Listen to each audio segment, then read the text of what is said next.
നിങ്ങളുടെ ഇഷ്ട പരമ്പരകൾ എക്സ്ക്ലൂസീവായി സൺ നെക്സ്റ്റ് ആപ്പിലൂടെ തികച്ചും ഫ്രീ ആയി. ഇപ്പോഴേ ആപ്പ് ഡൗൺലോഡ് ചെയ്യൂ. ഒന്നുമില്ല അമ്മേ. പക്ഷേ നിന്റെ മുഖം പറയുന്നത് എന്തോ ഉണ്ടെന്നാണല്ലോ. എന്താ വീണ്ടും വല്ലതുമൊക്കെ ആർക്കെങ്കിലും ദാനം ചെയ്തോ? ഹേയ്, അതൊന്നും അല്ലമ്മേ. നമ്മുടെ സൂപ്പർ മാർക്കറ്റിന്റെ കാര്യം ഇങ്ങനെ ആലോചിച്ചതാ.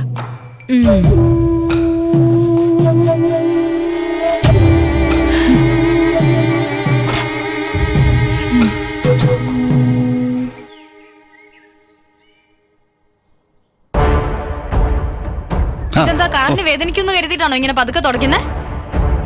ഇത് കണ്ടോ, ഇവിടെ അഴുക്ക്, ദേ അവിടെ അഴുക്ക്, ടയറിലൊക്കെ മണ്ണും ചെളിയും. എന്തിനാ നീയൊക്കെ ഇങ്ങനെ വഴിപാട് പോലെ ഓരോന്ന് ചെയ്യുന്നേ? നന്നായി തുടച്ചോളാം മാഡം. എന്നൊക്കെ പറഞ്ഞാ പോരാ, ചെയ്യണം.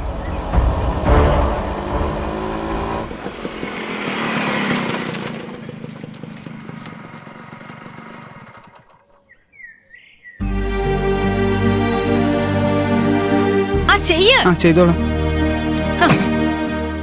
അത് കണ്ടോ, ഇത് പിന്നെ ആര് ചെയ്യും? ഇത് തന്നെ ആവണോ ആതിര പറഞ്ഞ വീട്? അവിടെ എന്തായാലും ചോദിച്ചു നോക്കാം.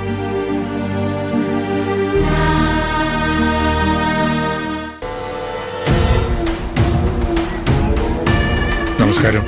ആരാ? അത് ഇവിടത്തെ ശോഭാ മാഡത്തെ കാണാൻ വന്നതാ ഞാൻ. എന്തിന്? എന്റെ അമ്മയെ കണ്ടിട്ട് എന്താ കാര്യം? നിങ്ങളെ ഞാൻ ഇതിനു മുൻപ് കണ്ടിട്ടില്ലല്ലോ. ഞാനിവിടെ ആദ്യമായിട്ട് വരിക. പക്ഷെ എന്റെ മോൾ ഇവിടെ പതിവായിട്ട് വരാറുണ്ട്. അതാരാ? ആതിര. ആതിരയോ? ഏതാതിര? ഈ വാട്ടർ ക്യാനൊക്കെ കൊണ്ടുവരാറുള്ള. ഓ, ആ അഹങ്കാരി വാട്ടർ ക്യാൻ പെണ്ണിന്റെ അച്ഛനാണോ നിങ്ങള്? എന്റെ മകൾ അഹങ്കാരിയാണെന്ന് കുട്ടിയോട് ആരാ പറഞ്ഞത്? ആരോടാ സംസാരിക്കണേന്ന് മനസ്സിലാക്കിയിട്ട് തന്നെയാണോ നിങ്ങൾ ഈ പുലമ്പുന്നത്? ഞാനൊന്നും പുലമ്പിയില്ല കൊച്ചേ. ഇവിടുത്തെ ശോഭാ മാഡം ഇവിടെ ഉണ്ടോ അത് പറ. എനിക്ക് ഒരുപാട് ജോലിയുണ്ട്. ഞാൻ ആദ്യം ചോദിച്ച ചോദ്യത്തിന് മറുപടി പറഞ്ഞില്ലല്ലോ. എന്തിനാ എന്റെ അമ്മയെ കാണുന്നേ? കൊച്ചേ, കൊച്ചിന്റെ അമ്മ എന്നെ കാണണമെന്ന് എന്റെ മോളോട് പറഞ്ഞയച്ചു. അതെന്തിനാന്നറിയാനാ ഞാനിപ്പോ വന്നത്. മനസ്സിലായോ? ആളുകളെ തരാതരം പോലെ മനസ്സിലാക്കാൻ എന്റെ അമ്മ ഇപ്പോഴും പഠിച്ചിട്ടില്ല. ശരി, വാ.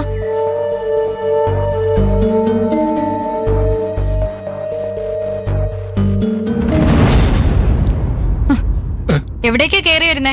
അവിടെ നിന്നാ മതി. അമ്മയെ ഞാൻ ഇങ്ങോട്ട് വിളിക്കാം. ഒരവസരം കിട്ടിയ കേറി അങ്ങ് വന്നോളൂ. അതെങ്ങനെയാ? ആ പെണ്ണിന്റെ അല്ലേ തന്ത? അതെ, ഒന്നവിടെ നിന്നേ. ഞങ്ങളെ വെള്ളമേ വിൽക്കാറുള്ളൂ, അഭിമാനം വിൽക്കാറില്ല. കുഞ്ഞിന്റെ അമ്മയെ കാണുക എന്നുള്ളത് എന്റെ ആവശ്യമല്ല, അവരുടെ ആവശ്യമാണ്. ഇനി എന്നെ കാണണമെന്നുണ്ടെങ്കിൽ എന്റെ വീട്ടിലോട്ട് വരാൻ പറ. അവരെ ഇതുപോലെ വീടിന് പുറത്തു നിർത്തില്ല, അകത്ത് വിളിച്ച് മാന്യമായി ഇരുത്തും, സൽക്കരിക്കുകയും ചെയ്യും. അറിയാമോ? താനിപ്പോ എന്താ പറഞ്ഞത്?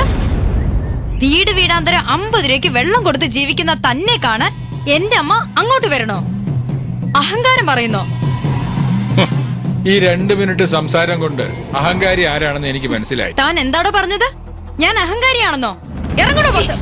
വിട്, എന്റെ കൈ വിടാനാ പറഞ്ഞത്. വിട്, എന്റെ കൈ വിടാനല്ലേ പറഞ്ഞത്. എന്താടി നിന്റെ വിചാരം? പ്രായമായവരെ ബഹുമാനിക്കാതെ ഒടിക്കാൻ കൈ വാങ്ങുന്നോ? വിട്ടേക്ക് മാഡം, കുട്ടിയല്ലേ, സാരമില്ല. ഈ വാട്ടർ ക്യാൻ കാരന്റെ മുന്നിൽ വെച്ച് എന്റെ നേർക്ക് കൈ ഒങ്ങുന്നു അല്ലേ? കാണിച്ചു തരാ ഞാൻ. അങ്ങോട്ട്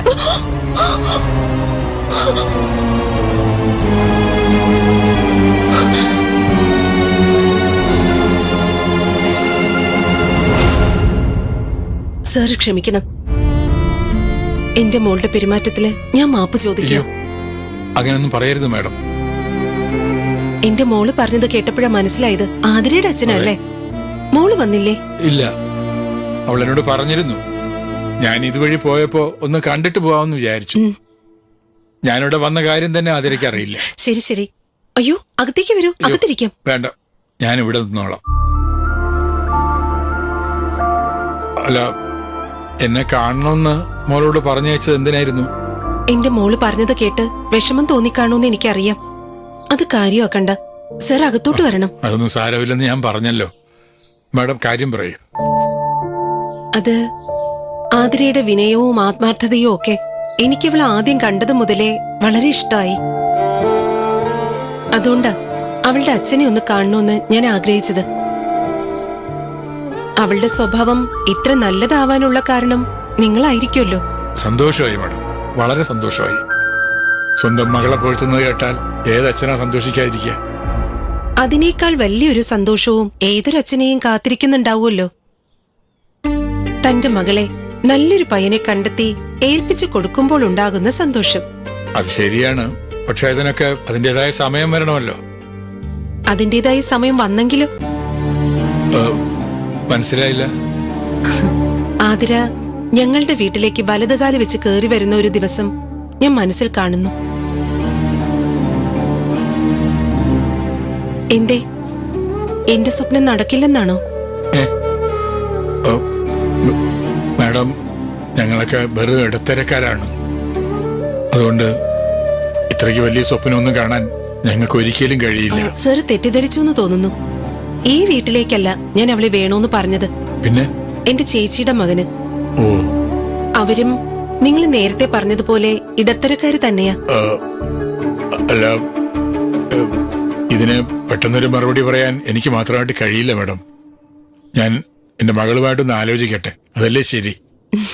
മതി, അത് മതി. പക്ഷെ തീരുമാനം അനുകൂലമാവണമെന്ന് മാത്രമേ എനിക്ക് പ്രാർത്ഥനയുള്ളൂ. അപ്പോ ഞാൻ ഇറങ്ങട്ടെ. പിന്നെ ആതിരയോട് ഇപ്പൊ ഇതിനെ കുറിച്ചൊന്നും പറയല്ലേ? ഇല്ലില്ല, ഞാനൊന്നും പറയില്ല. എന്നാ ശരി മാഡം.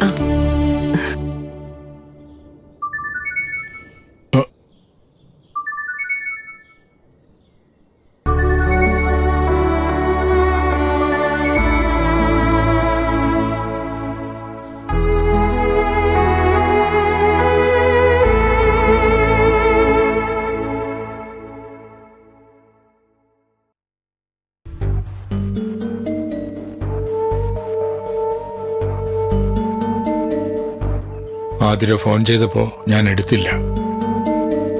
ഇവിടെ നടന്നത് എന്റെ വായിൽ നിന്ന് വീണ് അവൾ അറിഞ്ഞാലോ എന്ന് കരുതിയ ഞാൻ എടുക്കാത്തത്.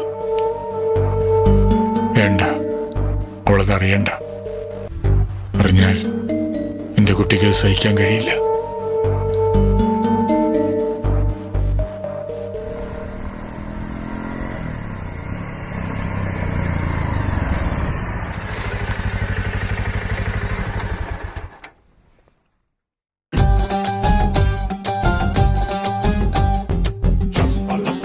കഴിഞ്ഞ തവണ 450 രൂപ തരാൻ ഇവിടെ എവിടെയാണ് അവൾ വന്നത്? ആ കടയിൽ നിന്നാണല്ലോ ഞാൻ ചേഞ്ച് വാങ്ങിയത്. അവളുടെ പേര് പോലും അറിയില്ല. ഏതായാലും അവളൊന്ന് വിളിച്ചു നോക്കാം, എടുക്കുമോ എന്തോ. അത് ശരി, അവളെന്നെ വിളിച്ചല്ലേ ഇന്നലെ രാത്രി. ശരി ശരി, ഇത് വെച്ചൊരു നമ്പർ ഇറക്കി നോക്കിയാലോ.